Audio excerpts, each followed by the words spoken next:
Hi viewers, welcome to our channel. ప్రస్తుతం మనతో పాటు సీనియర్ జర్నలిస్ట్ దాము బాలా సార్ వారితో మాట్లాడదాం.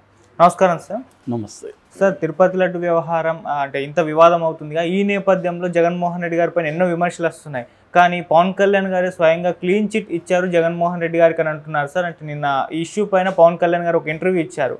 అక్కడ జగన్మోహన్ రెడ్డి గారు తప్పు చేశారని మేము అనుకోవట్లేదు, టీటీడీ వాళ్ళు చేస్తుంటారు, మా ప్రభుత్వం ఏం చేయాల్సి ఉంటుందో అది చేస్తుంది అన్నట్టుగా మాట్లాడారు. మరి ఆయన ఇంటర్వ్యూ బట్టి మీరు ఏ విధంగా చూస్తారు సార్? ఆయన నిన్న మన పవన్ కళ్యాణ్ పీటీఐకి ఒక ఇంటర్వ్యూ ఇచ్చాడు. ఆ ఇంటర్వ్యూలో జగన్ తప్పు చేశాడని మీరు అంటున్నారా అని అడిగితే ఆయన ఏం చెప్పారంటే, జగన్ తప్పు చేశాడని మేము అనుకోవట్లేదు, అనట్లేదు.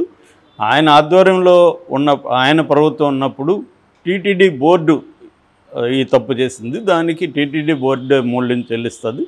సో అందువల్ల హానరబుల్ పిఎం నరేంద్ర మోడీని ఈ వివాదం లాగడం కరెక్ట్ కాదు. సో మా ప్రభుత్వం ఉంది, మా ప్రభుత్వం పనిచేయడాన్ని ముందుకు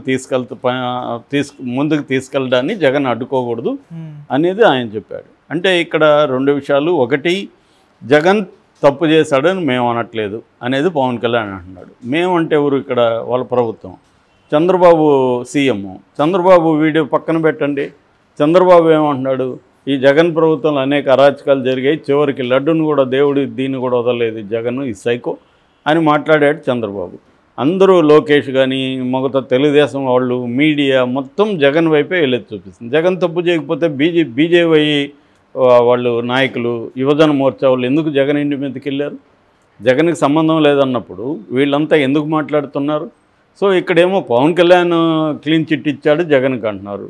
సో ఎందుకు పవన్ కళ్యాణ్ ఇలా డబుల్ స్టాండర్డ్స్తో మాట్లాడాలి? మొన్న కూడా ఇదంతా అక్రమాలు జరిగిన ఈ ప్రభుత్వంలోని పవన్ కళ్యాణ్ మాట్లాడాడు.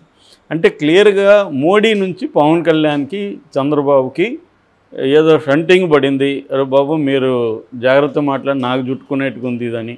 ఎందుకంటే ఇప్పుడు దీని వెనక మోడీ ఉన్నాడని ఇండియా కూటమి సభ్యులు ఆల్రెడీ స్టార్ట్ చేసేసారు. ఇది ఎందుకంటే చంద్రబాబు అనుకున్నాడు, మన 100 రోజుల పరిపాలనలో జరిగిన తప్పులు కావచ్చు, మనం పథకాలు అమలు చేయడంలో జీరో ఇప్పటి వరకు, ఆయన ఇచ్చిన సూపర్ 6 అనేది ఒకటి కూడా ముందుకు కదలేదు. అందుకని దీని మీద దీన్ని మళ్లించాలంటే డైవర్ట్ చేయాలి. నిజానికి ఎవరైనా సక్సెస్ఫుల్గా 100 రోజులు కంప్లీట్ చేస్తే దాన్ని పెద్ద ఎత్తున ప్రజల్లోకి తీసుకెళ్తారు. ఈ 100 రోజుల్లో మేమేమి సాధించామని చూడని చంద్రబాబు భయం పట్టుకుంది, ఎందుకంటే ఏమి చేయలేదు చంద్రబాబు. సో కాబట్టి దీన్ని డైవర్ట్ చేయాలంటే లడ్డు తీసుకొచ్చేసాడు. లడ్డు మామూలుగా రెగ్యులర్గా వాళ్ళు పంపిస్తూ ఉంటారు వెనక్కి. వాళ్ళ తిరుమలలో 3 రకాల టెస్టులు చేస్తారు. ఆ 3 రకాల టెస్టుల్లో మాయిశ్చర్ కావచ్చు, వెజిటబుల్ ఫ్యాట్ కావచ్చు, తర్వాత యానిమల్ ఫ్యాట్ కావచ్చు ఉందని తేలితే ఆ నెయ్యిని పంపించేస్తారు. అలా రెగ్యులర్గా జరిగే ఒక ప్రక్రియని తీసుకొని చంద్రబాబు దాన్ని ఇట్లా తిప్పేసి వేసేద్దాం అనుకున్నాడు. అది ఇప్పుడు చంద్రబాబు మీద బూమరాంగ్ అయింది.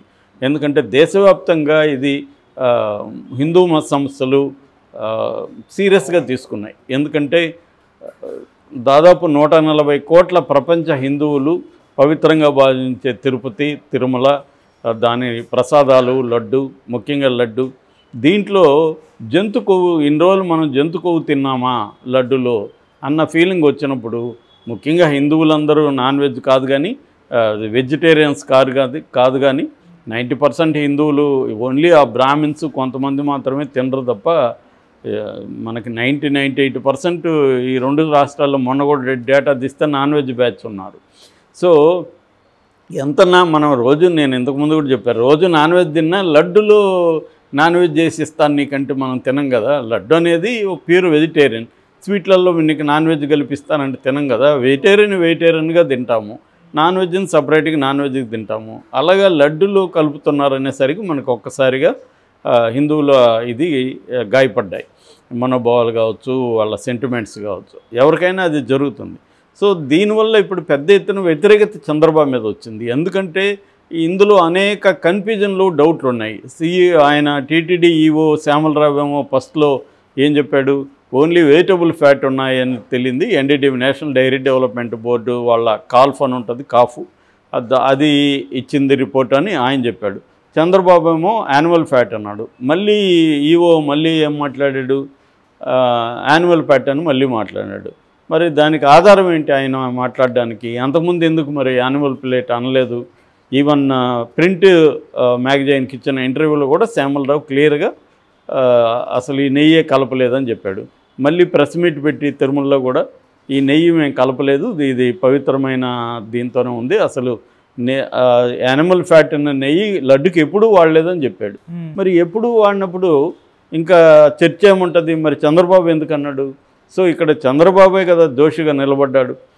అంటే నెయ్యి వాడని లడ్డు నెయ్యి ఆ నెయ్యితో తయారు కాని లడ్డుని తయారైనట్టుగా, ఆ నెయ్యి వాడినట్టుగా, ఇదంతా జగన్ చేసినట్టుగా చంద్రబాబు చెప్పడం వల్లే కదా 140 కోట్ల హిందువుల మనోభావాలు గాయపడ్డాయి. మరి దానికి బాధ్యత వహించాల్సిన చంద్రబాబు కదా. కానీ ఆయన వహించకుండా సిట్టేస్తానని చెప్పాడు. సిట్టు కూడా ఎప్పుడు చెప్పాడు? అందరూ డిమాండ్స్ పెరిగిపోయాయి.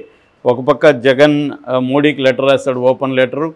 రెండో వైపు సుబ్రహ్మణ్య స్వామి, ఇంకొకరు ఖండేర్కర్ అనుకుంటా, సురేష్ ఖండేర్కర్ అని ఆయన ఒక అడ్వకేటు, ఆయన సుప్రీంకోర్టులో వేశాడు. తర్వాత వైవి సుబ్బారెడ్డి కూడా సుప్రీంకోర్టుకి వేశాడు. ఇంకా చాలామంది వేస్తున్నారు సుప్రీంకోర్టుకి. ఎందుకంటే ఇది దేశవ్యాప్తంగా ఫ్లేరప్ అయిపోయింది. అన్ని రాష్ట్రాలలో కూడా దీని మీద చర్చ అయిపోయింది. ఇప్పుడు దీన్ని పవన్ కళ్యాణ్ ఏం చేస్తున్నాడంటే దీన్ని ఇందులో మళ్ళీ డైవర్షన్.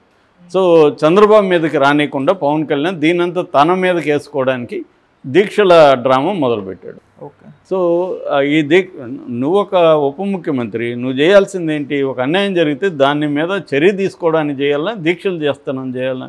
ఈయన శిష్యుడు పంతం నానాజీ, ఒక దళిత ప్రొఫెసరు, డాక్టరు, ఆయన ప్రభుత్వ డాక్టరు కాకినాడలో, ఆయన మీద దాడి చేసి తన అనుచరుల ద్వారా అతను కొట్టించి ఆయన కూడా ఇప్పుడు ప్రాయశ్చిత్త దీక్ష అంట. సో మేబీ ఇదంతా ఒక అందరికీ చెప్తున్నాడు పవన్ కళ్యాణ్, మీరు దాడులు చేయండి, మీరు ఎవరినైనా ఏమన్నా చేయండి, ప్రాయశ్చిత్త దీక్ష చేసేసుకోండి ఆ రోజు అని పవన్ కళ్యాణ్ పిలిపిస్తున్నట్టుగా ఉంది. అదే వైసీపీ దీంట్లో జరిగి ఉంటే, ఇదే పంతం నానాజీ ఒక దళితుల మీద జరిగి ఉంటే ఇతను ఈ పాటికి వెళ్ళిపోయి దళితుల మీద వైసీపీ అరాచకాలు దాడులని మాట్లాడేవాడు.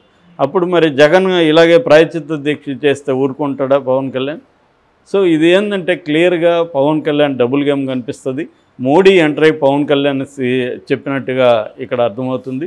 అంటే దీన్ని నువ్వు మళ్ళీ డైవర్ట్ చేయి, చంద్రబాబు ఇష్యూ నుంచి నువ్వు డైవర్ట్ చేయని మోడీ చెప్పినట్టుగా ఉంది. సో ఇతను ఇదైతే ఇప్పుడు మరి 11 రోజులు దీక్ష మొదలుపెట్టాడు. ఈరోజు ఏదో మెట్లు క్లీనింగ్ కార్యక్రమం కనకదుర్గలో, మళ్ళీ తిరుమలలో కూడా మెట్ల మీద ద్వారా వెళ్తాడంట. సో ఇలాగ మళ్ళీ దాన్ని డైవర్ట్ చేయడానికి రంగంలోకి దిగాడు అనమాట పవన్ కళ్యాణ్. ముందు నుంచి కూడా పవన్ కళ్యాణ్ రోల్ ఏంటంటే చంద్రబాబుని సేవ్ చేయడం. అతను పార్టీ పుట్టిందే చంద్రబాబుని సేవ్ చేయడానికి. మనం కానీ గమనిస్తే చంద్రబాబున్న 5 ఏళ్లలో ఎక్కడే అరాచకం జరిగినా జగన్ ముందు పిలిపిస్తాడు, దానికి సంబంధించి ఒక యాక్టివిటీ. దానికి ముందు పవన్ కళ్యాణ్ వెళ్ళిపోతాడు. ఇదే మన 5 ఏళ్ల చరిత్రను పరిశీలించండి, ఇదే ఉంటుంది. ఎందుకంటే చంద్రబాబు మీద ప్రజా వ్యతిరేకతని జగన్ క్యాష్ చేసుకోకుండా, రాజకీయంలో జగన్ వాడుకోకుండా పవన్ కళ్యాణ్ అడ్డుపడడం, దీన్ని సేఫ్టీ వాల్వ్ అంటారు. బ్రిటిష్ కాలంలో కాంగ్రెస్ పార్టీని క్రియేట్ చేశారు. ఎందుకంటే బ్రిటిష్ వాళ్ళకి వ్యతిరేకంగా ఉండే ప్రజా ఆగ్రహాన్ని ఒక సేఫ్టీ వాల్వ్ ద్వారా పంపిస్తే ఆగ్రహం అనేది చల్లారుతుంది.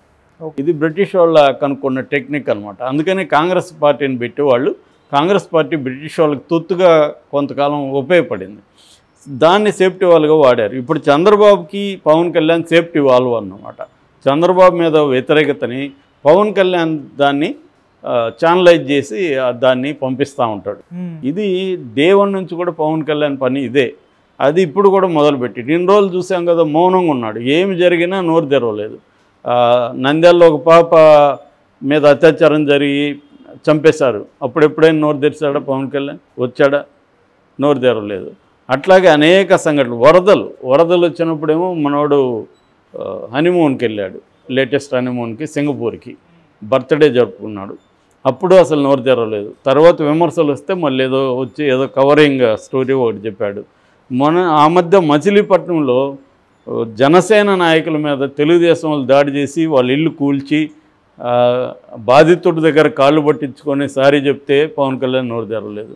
నిన్నటికి నిన్న పంతం నానాజీ కాకినాడలో ఒక మెడికల్ కాలేజీలో ప్రొఫెసర్ని కొట్టి నానా దుర్భాషలాడితే దళిత ప్రొఫెసర్ని, దాని మీద నోరు తెరవలేదు. ఇలాగ వందల సంఘటనలు ఈ రోజుల్లో జరిగితే